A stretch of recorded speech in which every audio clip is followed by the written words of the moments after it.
जी, इस वक्त मैं मौजूद हूँ सिंध हाई कोर्ट में। आज मैं दुआ दरा केस के हवाले से आपको बताता चलूँ। ज़हीर और उसका भाई शब्बीर आज उन्होंने आना है। इनके जो अकाउंट्स बंद कर दिए गए थे ज़हीर और शब्बीर के, तो आज उन्होंने आना है और जो है उनके जो वकील हैं वो आज दलाइल पेश करेंगे अकाउंट खुलवाने के हवाले से।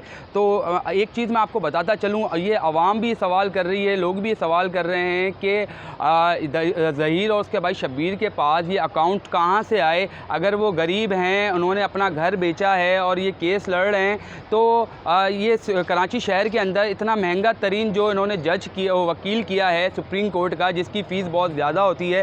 इन्होंने मुल्तान के अंदर इन्होंने जो है वकील किया, इन्होंने जो है भावलपुर के अंदर इन्होंने वकील किया, इन्होंने लाहौर हाई कोर्ट के अंदर इन्होंने वकील किया।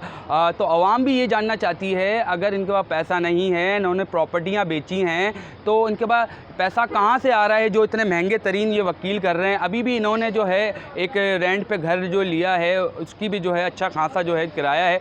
तो मैं दूसरी जानिब में आपको बताता चलूँ, अभी हम सुबह हाई कोर्ट पहुँचे तो जो पिछले जो तफ्तीशी ऑफिसर थे शौकत अली शानी, उनसे हमारी मुलाकात हुई। हमने उनसे जानने की कोशिश की, सर आप तो अब इस केस के आईओ नहीं हो, तो आप आज क्यों हाजिर हुए। तो उनका ये कहना था कि ज़हीर उसका भाई शब्बीर ने मेरे ख़िलाफ़ जो है दरख्वास्त दायर की है कि मैं उनका फ़रीक हूँ और जो है मैं पार्टी बन गया हूँ और मैंने तफ्तीश जो है सही तरीके से नहीं की है 2011 केस के हवाले से।